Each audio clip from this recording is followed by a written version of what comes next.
Hello friends, welcome to PrepLadder. I am Ammara Siddiqui और आज फिर हम लेकर आए हैं आपके लिए daily dose of current affairs. आज के हमारे टॉपिक्स हैं आपके सामने स्क्रीन पर। इनमें से पहला टॉपिक है डिफ्यूजिंग द कार्बन बॉम्ब्स। तो ये कार्बन बॉम्ब्स क्या होते हैं इसे अभी हम देखेंगे, और इसके अलावा इसी आर्टिकल में लिंगोज और नेट ज़ीरो के बारे में भी आया है। ठीक है, ये इंडियन एक्सप्रेस के एक्सप्लेन से लिया गया है। अगर आप फुल आर्टिकल पढ़ना चाहते हैं तो ज़रूर जाकर इसे पढ़ें, लेकिन इस आर्टिकल की फर्दर डिटेल्स में जाने से पहले हम इसके सिग्निफिकेंस को समझने के लिए प्रीवियस ईयर का, यानी इसी साल जो एग्ज़ाम हुआ है 2020 का प्रीलिम्स, इसका एक क्वेश्चन देखते हैं। ये क्वेश्चन 2022 में पूछा गया है ऑन ग्रीन वॉशिंग। देखिए, इस तरह के जो इनोवेटिव फ्रेजेस हैं, न्यू टर्म्स है जो न्यूज़ में होते हैं, इस पर यूपीएससी क्वेश्चन पूछता है और उसके एग्जाम्पल आपके सामने स्क्रीन पर है। क्वेश्चन कुछ इस तरह से था कि which of the following best describes the term green washing, यानी ग्रीन वॉशिंग का मीनिंग क्या है। तो इसी तरीके से क्वेश्चन आ सकता है कि व्हाट इज कार्बन बॉम्ब्स। तो इसलिए इस आर्टिकल को पढ़ना हमारे लिए इम्पॉर्टेंट होता है।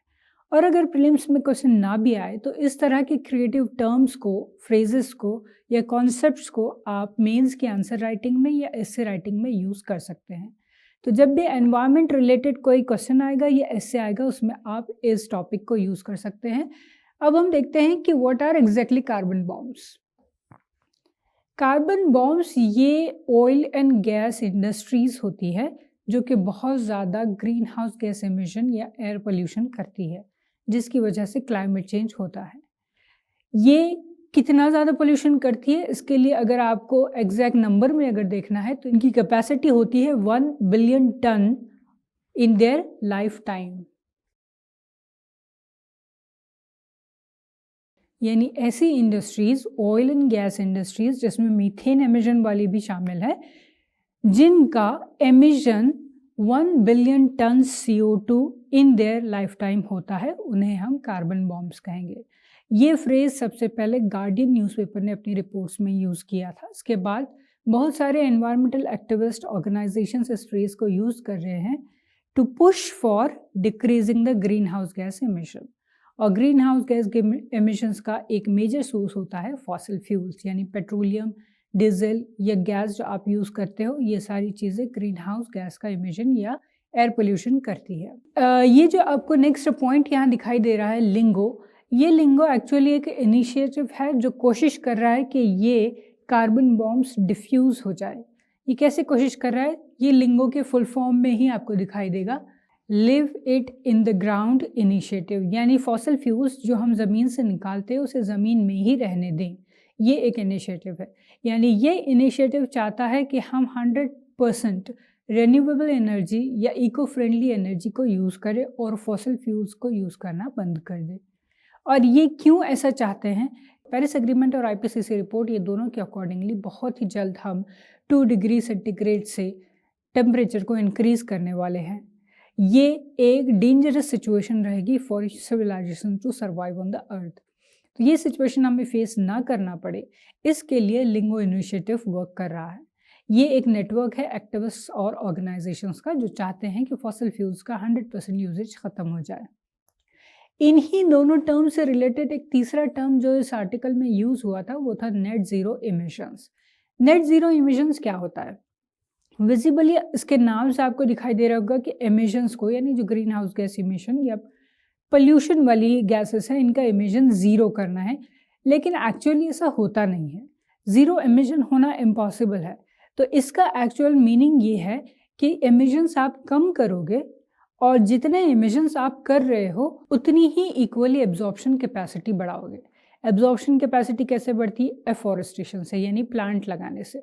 तो ज़्यादा से ज़्यादा ट्रीज़ लगाकर या इसी तरह के कोई और सिक्वेस्ट्रेशन एब्जॉर्प्शन मेथड्स को यूज़ करके जो भी एमिशन हो रहा है उसे वापस एब्जॉर्प्शन मैकेनिज्म भी बनाना है, उसे हम कहेंगे नेट ज़ीरो एमिशन। यानी आप जो एमिशन कर रहे हो वो कहीं ना कहीं एब्जॉर्ब भी होना है और टोटल ज़ीरो हो जाएगा। ये जो क्वेश्चन हमने ग्रीन वॉशिंग वाला देखा था, इसका आंसर आपको कमेंट बॉक्स में दिखाना है। इसी टॉपिक में हम कुछ एमिशंस को डिटेल में देखते हैं कि बार बार इस चीज़ पर फोकस क्यों किया जा रहा है।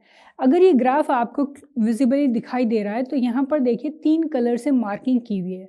ये एक सपोज हमारा ग्लोब है और जो सभी कंट्रीज़ को रिप्रेजेंट करता है, और इसमें जो यहाँ ग्रीन कलर का मार्क आपको दिखा रहा है, ये हमारी वर्ल्ड में 100 ऐसे कंट्रीज़ है जो क्यूमुलेटिवली सिर्फ 3% एमिशन करते हैं, यानी बहुत ही मिनिमम एमिशन करते हैं।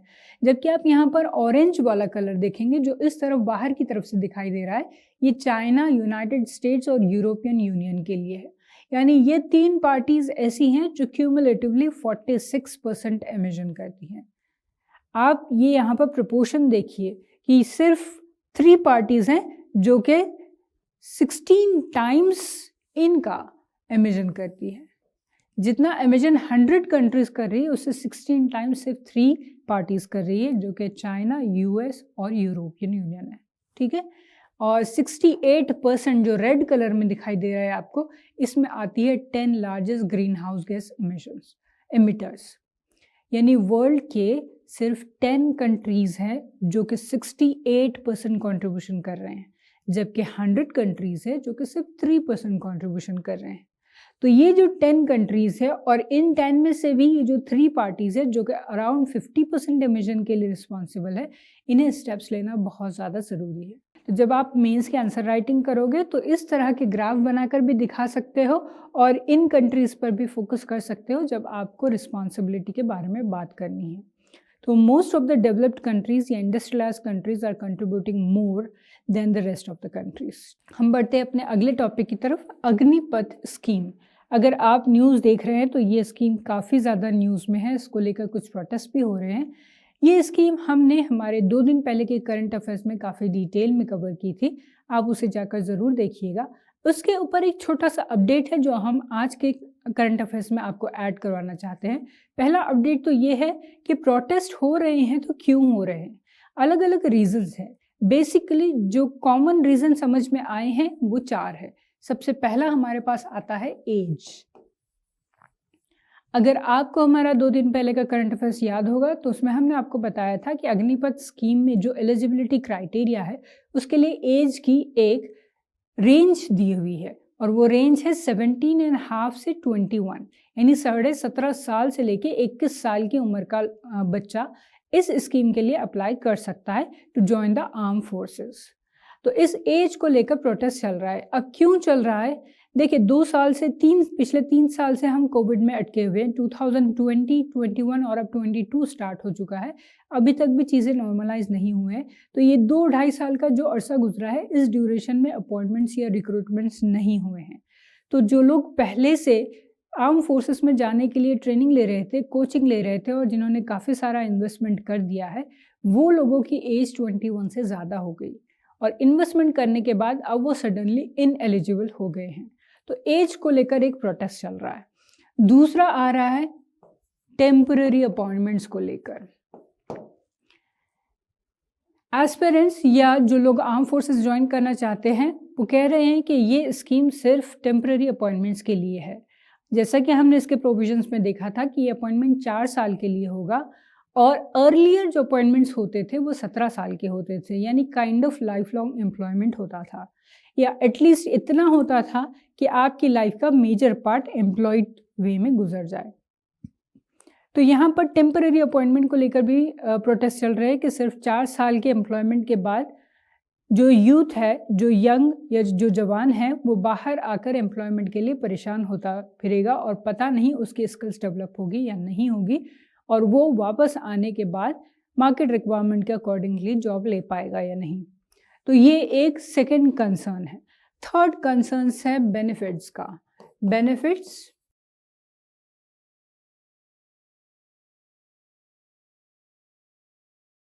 बेनिफिट्स में बहुत सारे अलग अलग कंसर्न्स है जिसको लेकर प्रोटेस्ट चल रहा है। जैसे फॉर एग्जांपल यहाँ पेंशन का इशू है, हेल्थ का इशू है और फैमिली बेनिफिट्स का इशू है। अभी तक जो अपॉइंटमेंट्स होते थे उसमें 17 साल की सर्विस देने के बाद आप रिटायरमेंट लेते हो, और रिटायरमेंट के बाद आपको पेंशन मिलती है फॉर लाइफ लॉन्ग। और इन सर्विस अगर आपकी डेथ हो जाती है तो आपकी फैमिली और इमीडिएट रिलेटिव्स यानी पेरेंट्स या वाइफ या चिल्ड्रन को सारे बेनिफिट मिलेंगे। ये पेंशन के फॉर्म में भी हो सकते हैं, ये हेल्थ सर्विसेज के फॉर्म में भी हो सकते हैं, ये फ्री एजुकेशन के फॉर्म में भी हो सकते हैं। तो ये अलग अलग बेनिफिट्स फैमिली को भी मिलते थे। इस तरह के बेनिफिट्स जो पहले मिला करते थे ये अब नहीं रहेंगे और 4 साल की सर्विस के बाद आप किसी किस्म का बेनिफिट गवर्नमेंट से अपने या अपनी फैमिली के लिए इन सच डोमेन्स क्लेम नहीं कर सकते हैं।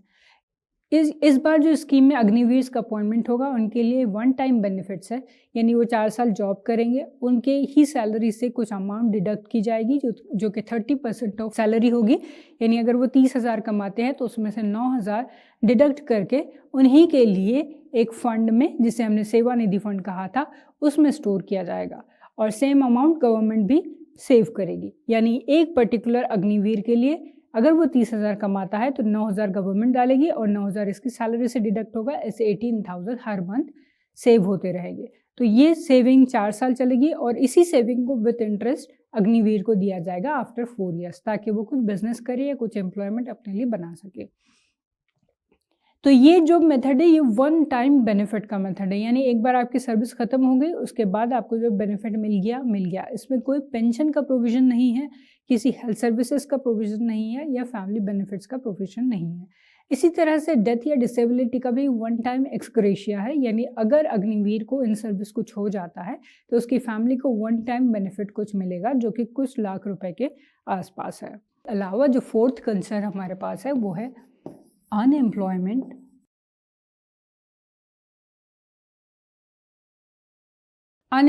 And political situation of the country. ये हमारा फोर्थ रीज़न है। इसकी वजह से क्या हो रहा है, भले ही ये इश्यूज वैलिड है लेकिन ये इश्यूज को फर्दर जो ग्रेवनेस मिल रही है, फर्दर जो वायलेंस हो रहा है, जो इतना ज़्यादा प्रोटेस्ट हो रहा है, पब्लिक प्रॉपर्टी बर्न की जा रही है, तोड़ फोड़ की जा रही है, उसका मेन इंपॉर्टेंट रीज़न है अनएम्प्लॉयमेंट। बहुत ज़्यादा अनएम्प्लॉयमेंट कंट्री में बढ़ गया है और इसी सिचुएशन का फ़ायदा पोजीशन लीडर्स या पॉलिटिकल पार्टीज भी उठाती है और यूथ को फर्दर भड़काती है। तो इसमें हम आगे बढ़ते हैं और आज का नेक्स्ट टॉपिक देखते हैं, ब्लैक डेथ। ब्लैक डेथ ये 14th सेंचुरी में हुई एक पैंडमिक थी। जैसे कि हम कोविड पैंडमिक से अभी अभी गुजरे हैं, तो ब्लैक डेथ भी एक पैंडमिक थी। उस वक्त साइंटिफिक डेवलपमेंट इतने ज़्यादा नहीं हुए थे, इसलिए मोर्टालिटी बहुत ज़्यादा हुई थी। वी आर फॉर्चुनेट कि हम साइंटिफिकली डेवलप टाइम में रह रहे हैं, इसलिए हमने कंपैरेटिवली कोविड पैंडमिक में ज़्यादा सफ़र नहीं किया है। तो चूँकि उस वक्त साइंटिफिक डेवलपमेंट्स नहीं हुए थे इसलिए इसके प्रॉपर रिकॉर्ड्स भी नहीं मिलते हैं और इसके ऊपर रिसर्च अभी तक जा रही है कि ये एक्चुअली क्या था, क्यों हुआ था और कहाँ हुआ था। तो सबसे पहले हम देखते हैं वाई, कि हम इस आर्टिकल को पढ़ क्यों रहे हैं। करंट पैंडमिक से हम गुजरे हैं और इसी तरह की पैंडमिक पास्ट में हुई थी और पॉसिबिलिटी है कि फ्यूचर में भी ऐसी हो। तो हिस्ट्री को समझना है, प्रेजेंट को समझना है और फ्यूचर की प्रिपरेशन करना है, ऐसे टाइम पर इस तरह के आर्टिकल काम आते हैं। तो जब भी आप पैंडमिक से रिलेटेड आंसर्स लिख रहे हैं तो आपको पास्ट का अगर रेफरेंस देना है तो आप ब्लैक डेथ का एग्जाम्पल दे सकते हो। अब ब्लैक डेथ क्या थी ये भी हमने देख लिया है कि एक पैंडमिक थी। ये कब हुई थी ये भी हमने देख लिया है कि 14th सेंचुरी में हुई थी आसपास। वेयर, कहाँ हुई थी, ये अभी ये न्यूज़ में आया इसीलिए है कि रिसेंटली साइंटिस्ट ने फाइंड आउट किया है कि ये कजाकिस्तान के आसपास के एरिए में स्टार्ट हुई थी और ये फैलते हुए यूरोप, अफ्रीका और अदर वेस्ट एशियन कंट्रीज तक भी पहुंच चुकी थी। ठीक है, तो कजाकिस्तान कहाँ होता है इसका मैप हम एक क्विकली देख लेते हैं। ये आपके सामने वर्ल्ड मैप है। वर्ल्ड मैप में देखिए यहाँ पर आपको कजाकिस्तान नज़र आ रहा है। ये सेंट्रल एशियन कंट्री है, यानी एशिया के सेंटर में जो कंट्रीज़ है उसका एक पार्ट है। कजाकिस्तान के नॉर्थ में आपको रशिया नज़र आ रहा है, इसके साउथ में उज़्बेकिस्तान है, किर्गिस्तान है, इस तरफ से चाइना है और यहाँ से आता है कैस्पियन सी। तो कजाकिस्तान यहाँ से कैस्पियन सी में खुलता है, इसके नीचे उज़्बेकिस्तान, किर्गिस्तान, इसके साइड से चाइना, ऊपर की तरफ रशिया। ये सारे कंट्रीज़ के नाम आपको याद रखने हैं।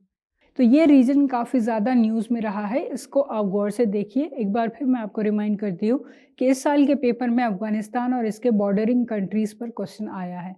तो इस तरह के क्वेश्चन दूसरे कंट्रीज़ पर भी बन सकते हैं। अगली बार हो सकता है कि आपसे कजाकिस्तान और इसके बॉर्डरिंग कंट्रीज़ पर क्वेश्चन पूछा जाए, तो आप इस मैप को ज़रूर गौर से देखिएगा। तो यहाँ हमने ब्लैक डेथ का टॉपिक देख लिया। आगे बढ़ते हैं, सरोगेट एडवर्टाइजिंग। सरोगेट एडवर्टाइजिंग ये काफ़ी ज़्यादा न्यूज़ में रहा है। अगर आप सोशल मीडिया फॉलो कर रहे हैं तो आपने देखा होगा कि रिसेंटली हमारे एक जो फेमस एक्टर है अक्षय कुमार, इन्होंने अपॉलॉजी रिलीज़ की है। माउथ फ्रेशनर या फिर आप कह सकते हैं टोबैको है, इसका एडवर्टीज़मेंट किया था। तो इस कंट्रोवर्सी को लेकर बहुत सारे दूसरे एक्टर्स की भी ट्रोलिंग की गई थी या फिर कंडेम किया गया था। इसी सीरीज़ में रिसेंटली गवर्नमेंट ऑफ इंडिया ने कुछ गाइडलाइंस इशू की है जिसमें सरोगेट एडवर्टाइजिंग को बैन किया गया है। सरोगेट एडवर्टाइजिंग ऑलरेडी बैन थी इंडिया में अलग अलग एक्ट्स के अंडर, लेकिन अभी जो रिसेंट गाइडलाइंस इशू है इसमें मिसलीडिंग इन्फॉर्मेशन या मिस इन्फॉर्मेशन को लेकर पाबंदी लगाई गई है। तो ये जो गाइडलाइंस है, the guidelines for prevention of misleading advertisements and endorsement for misleading advertisements, यानी एडवर्टीजमेंट करना या एडवर्टीजमेंट का एंडोर्समेंट करना दोनों ही पनिशेबल ऑफेंस है।